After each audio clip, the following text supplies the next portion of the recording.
actually. Okay.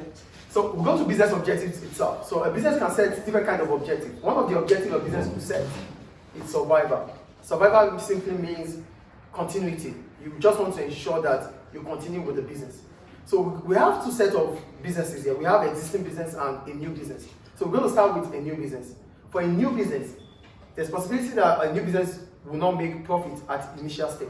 Because you're a new business, you are new to the business, you're new to the market, you still don't have customer trust, you have competitors there that are in existence, which have existing customers. And you know, starting up a business, for you to sell, it means your competitors are not selling. It means you have to gain customers from your competitor because there's no customer in heaven. All the customers are here. So if you're starting up a business, you have to attract customers from your competitors. So this might take a longer period of time. As a result, you might not be able to make profit initially. So a business that is just starting up, a new business, might think about continuity instead of making profit. Do you understand survival here? Do you understand survival or not? Yes. We can't make profits now because we still need to gain the trust of customers. We're just starting our business, but we have existing competitors there. They have the customers. We need to find a way to attract their customers to us. We need to steal their customers. To get this done, it might take time because they need to gain our trust. They need to be sure that we will also continue. So that means instead of thinking about making profit, we would rather think about survival, continuity.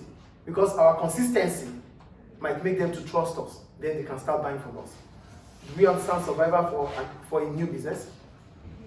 For existing business also, they might need survival. Why? Maybe there's a new business coming in. New competitors are in, or new entrants are in with a cheaper product and an affordable price. So if you used to sell, but now there's a new business coming into the market with a quality product better than yours and an affordable price, it means they will get customers than you. Do you get the point here? So if that situation happens, because it's an external factor which it's beyond your control, you need to start thinking about not making profit rather than surviving. Because that period of time is beyond your control. So what you need to do is find a way to compete with that new business that has come in with a quality product than yours and an affordable price. So you won't think about making profit because to make profit, you might need to increase your price. But now, a new entrant is selling at a reduced price than yours. And you know customers, they are conscious about price. When the price is low, they move to buy from that customer business that is selling at a lower price. So for an existing business, you might think about survival. If new entrants are in with affordable price and quality product than yours.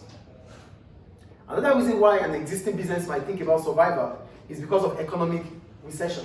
When there's recession, which means economic decline for 2 consecutive quarters, that means within a year, the economy is going down, the aggregate demand is falling. So at that point in time, a lot of people do not have money to spend. Because they don't have money to spend, you won't be making money too. Nobody's going to buy from you. Because income level is falling at that period of time. And when the income level is falling, it means expenses would reduce. If expenses are reducing, sales would also reduce.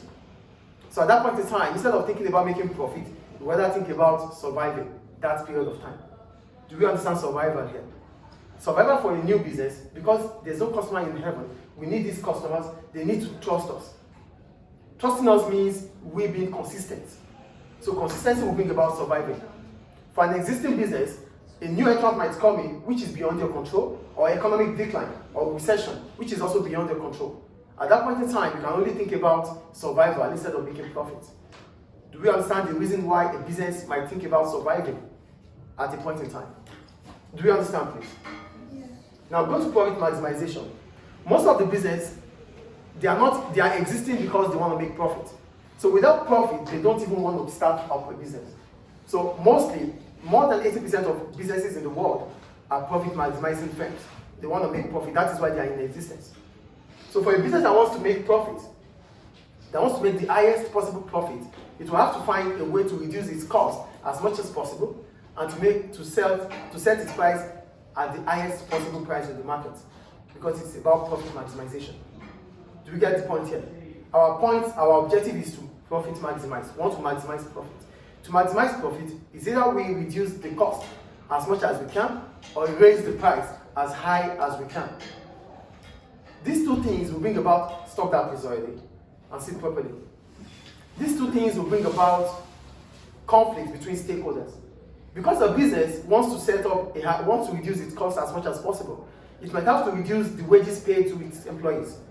And if my employer reduces my wages or my salary, am I going to be happy? No. So there's a conflict. The relationship between myself and my employer is damaged because my employer is trying to reduce costs, doing it through my own wages. Do you get the first point about cost? Then, the relationship between the business and customers. Customers want to buy at a reduced price, yes or no? So if the business increases its price because it wants to maximize profit, will customers be happy about it? If the price you used to buy now is higher than what, the price you're buying now is higher than what you used to buy, are you going to be happy about that? No. So the relationship between the business and the customer is also damaged.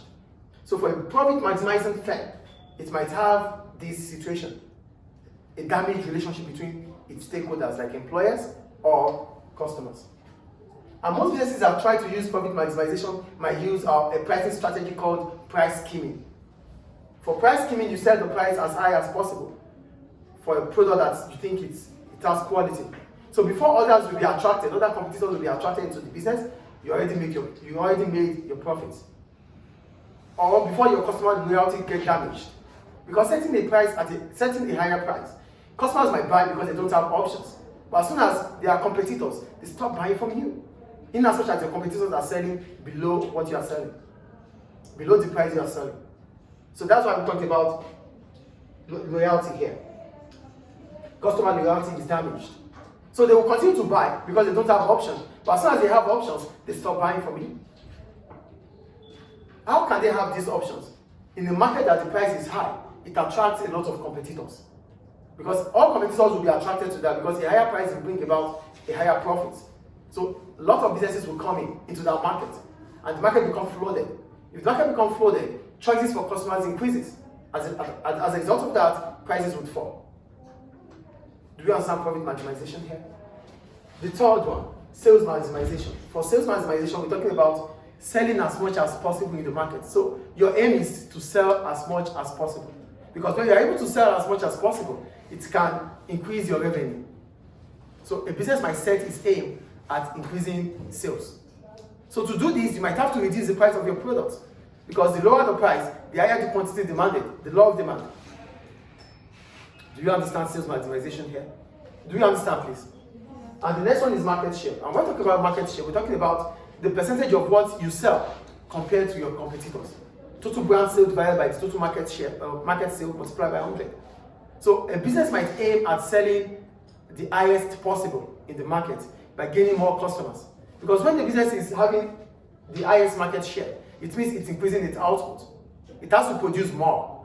Producing more means you're operating on a larger scale. And when you operate on a larger scale, you'll be exploiting economies of scale, which reduces your average cost. Your average cost of production would reduce. And if your average cost of production is reducing, you'll be able to sell at a reduced price, gaining more reputation in the market. Is it clear? So these are some of the objectives a business can achieve, or a business can aim at when it comes to your aims, your objectives, your targets in the market. So we'll continue with that after now. I think we have other objectives like customer satisfaction, social objective too. I'll talk